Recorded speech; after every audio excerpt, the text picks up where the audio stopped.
Tubuh adalah sebuah kitab yang berbicara dalam bahasa yang halus namun dalam. Setiap rasa sakit, ketegangan, atau ketidaknyamanan bukanlah sekadar fenomena fisik yang muncul begitu saja. Ia adalah pesan dari dunia batin kita, sebuah sinyal yang mendesak untuk didengar, dipahami, dan dihormati. Dalam hiruk-pikuk kehidupan modern yang seringkali mengabaikan koneksi ini, kita perlu berhenti sejenak dan belajar mendengarkan tubuh kita dengan penuh kesadaran. Ketika kepala terasa berat atau leher kaku setelah hari yang penuh tekanan, kita seringkali hanya melihatnya sebagai gangguan sementara. Padahal, ini adalah cara tubuh kita berbicara, mencoba memberitahu bahwa ada sesuatu yang tidak selaras di dalam diri kita. Ketegangan pada tubuh bukan hanya peringatan fisik, tetapi juga cerminan dari emosi yang terpendam, pikiran yang terlalu sibuk, atau energi yang tidak seimbang. Setiap rasa sakit adalah pesan, sebuah panggilan untuk introspeksi. Bayangkan tubuh sebagai seorang teman baik yang ingin membantu Anda memahami apa yang benar-benar Anda butuhkan. Ketika kita mengabaikan pesan ini, tubuh mungkin berbicara lebih keras, mengubah bisikannya menjadi teriakan dalam bentuk penyakit kronis atau gangguan lainnya. Sebaliknya, dengan mendengarkan tubuh, kita membuka pintu menuju penyembuhan yang mendalam.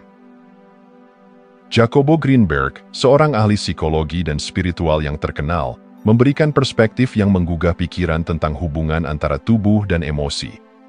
Menurutnya, tubuh adalah cermin dari dunia emosional kita.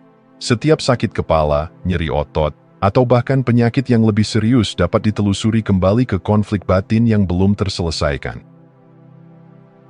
Misalnya, sakit kepala mungkin mencerminkan ketegangan mental akibat stres yang terus-menerus atau keputusan sulit yang belum diambil.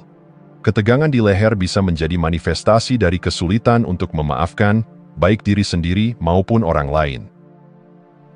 Melalui pandangan ini, tubuh bukanlah musuh yang perlu diperangi, melainkan mitra yang setia dalam perjalanan hidup kita.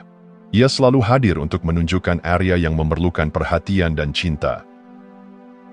Lebih dari sekadar gejala, rasa sakit adalah panggilan untuk kembali terhubung dengan esensi kita yang terdalam. Tubuh membawa pesan-pesan spiritual yang membantu kita memahami di mana kita perlu bertumbuh, berubah, atau melepaskan. Dengan menggali makna di balik setiap rasa sakit, kita dapat mengubah pengalaman fisik menjadi sebuah perjalanan penyembuhan yang holistik. Pertanyaannya adalah, bagaimana kita mulai mendengarkan? Langkah pertama adalah meluangkan waktu untuk benar-benar hadir bersama tubuh kita. Duduk dalam hening, mengamati sensasi yang muncul, dan bertanya dengan lembut, apa yang tubuhku ingin aku ketahui? Dalam perjalanan ini, kita belajar bahwa rasa sakit bukanlah musuh, melainkan guru yang sabar.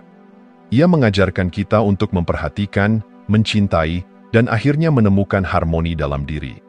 Dengan memahami tubuh sebagai cerminan dunia batin, kita membuka jalan menuju kehidupan yang lebih seimbang, penuh makna, dan autentik.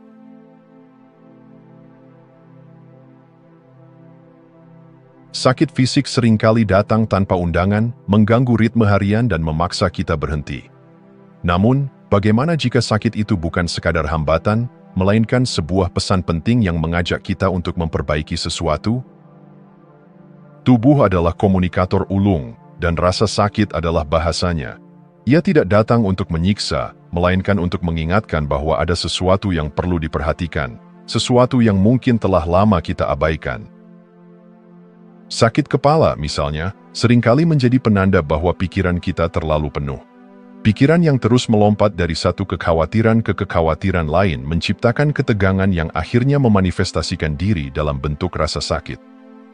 Kepala kita, yang seharusnya menjadi pusat ketenangan dan kreativitas, menjadi medan perang bagi tekanan dan ekspektasi. Dalam momen ini, tubuh memberi kita sinyal untuk berhenti. Ini adalah panggilan untuk melepaskan beban mental, menarik napas dalam-dalam, dan memberi ruang bagi ketenangan untuk masuk. Untuk sejenak saja, cobalah untuk duduk, menutup mata, dan bernapas perlahan. Hanya 5 menit bernapas dengan kesadaran penuh dapat menjadi obat yang lebih kuat daripada pil penghilang rasa sakit. Meditasi adalah jalan masuk ke dunia batin yang seringkali terabaikan. Dengan hanya duduk diam dan fokus pada napas, kita mulai membangun jembatan antara tubuh dan pikiran.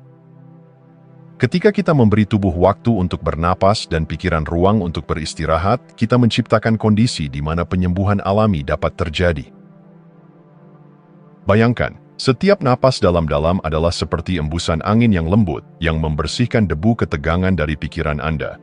Praktik sederhana ini tidak hanya mengurangi sakit kepala, tetapi juga membantu kita mengembangkan hubungan yang lebih intim dengan tubuh kita. Tubuh memiliki cara unik untuk menyampaikan apa yang benar-benar kita butuhkan. Ketika sakit fisik muncul, itu seringkali menjadi panggilan untuk bertindak, bukan dalam bentuk aktivitas fisik yang tergesa-gesa, tetapi dalam bentuk perhatian dan kesadaran. Apa yang Anda abaikan dalam hidup Anda? Apakah Anda terlalu sibuk memenuhi ekspektasi orang lain sehingga melupakan kebutuhan Anda sendiri?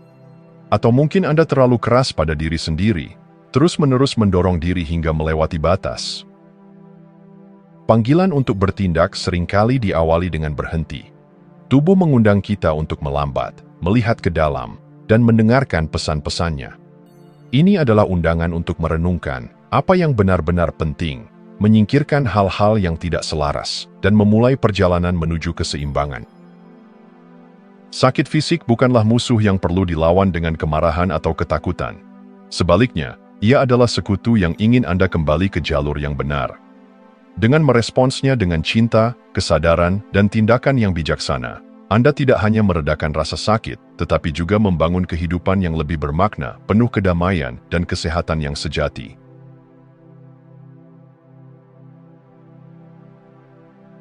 Tubuh kita adalah saksi yang setia terhadap setiap emosi yang kita rasakan, setiap luka yang belum sembuh, dan setiap cerita yang tak terucapkan. Ketegangan emosional tidak hanya hidup dalam pikiran kita, ia mencari tempat berlindung di tubuh, menyelinap ke dalam otot, persendian, dan saraf. Jika kita tidak mendengarkannya, tubuh berbicara melalui rasa sakit, ketegangan, atau kelelahan. Dalam keheningan tubuh, seringkali tersembunyi teriakan batin yang meminta perhatian kita. Ketegangan di leher adalah cerminan dari beban emosional yang belum dilepaskan. Ketidakmampuan untuk memaafkan, baik diri sendiri maupun orang lain, dapat menjadi batu yang memberatkan kepala dan leher kita. Memaafkan bukan berarti melupakan atau menyetujui apa yang telah terjadi. Memaafkan adalah tentang melepaskan diri dari belenggu yang mengikat jiwa kita pada masa lalu. Bayangkan setiap ketegangan di leher sebagai simpul cerita lama yang belum selesai. Dengan menghadapi emosi tersebut, berbicara tentang rasa sakit, atau menuliskannya, kita mulai melonggarkan simpul itu. Proses pengampunan adalah hadiah untuk diri sendiri, bukan untuk orang lain. Dengan melepaskan, leher Anda pun akan terasa lebih ringan, bebas untuk bergerak dengan fleksibilitas baru. Ketegangan di bahu seringkali melambangkan beban tanggung jawab yang terlalu besar. Kita mencoba menanggung semuanya, pekerjaan, keluarga, harapan diri sendiri, seolah-olah kita adalah pahlawan yang harus menyelamatkan dunia. Namun, beban ini seringkali tidak kita sadari sampai tubuh kita memberontak dengan rasa sakit. Belajarlah untuk meminta bantuan, untuk membagi beban Anda. Ini bukan tanda kelemahan, melainkan tanda keberanian untuk mengakui bahwa Anda adalah manusia, bukan mesin. Ketika Anda berbagi cerita atau meminta dukungan, Anda tidak hanya meringankan tubuh Anda, tetapi juga membuka peluang untuk hubungan yang lebih dalam dengan orang lain. Tubuh kita selalu berbicara, tetapi kita seringkali terlalu sibuk atau terlalu keras kepala untuk mendengarkan. Ketegangan emosional yang hidup dalam tubuh adalah undangan untuk memperlambat, merenung, dan mengubah cara kita hidup. Apa yang ditahan tubuh Anda? Apa yang ia ingin Anda lepaskan? Berikut langkah-langkah menuju pembebasan. 1. Refleksi emosional. Ambil waktu untuk merenungkan apa yang sedang Anda rasakan. Tuliskan emosi Anda atau bicarakan dengan seseorang yang Anda percaya. 2. Latihan fisik. Peregangan sederhana atau gerakan yoga dapat membantu mengalirkan energi yang terjebak di leher dan bahu. 3. Pengampunan aktif. Mulailah dengan mengucapkan kalimat sederhana seperti, "Saya memaafkan untuk kebebasan saya sendiri." Rasakan bagaimana kata-kata itu memengaruhi tubuh Anda. Ketegangan emosional bukan musuh, Ia adalah guru yang menunjukkan kepada kita bagian-bagian diri yang membutuhkan perhatian. Ketika kita belajar mendengarkan tubuh kita, kita tidak hanya membebaskan rasa sakit, tetapi juga membuka pintu menuju kebebasan emosional dan kehidupan yang lebih bermakna. Tubuh tidak meminta kita untuk menjadi sempurna. Ia hanya meminta kita untuk hadir dan mendengarkan.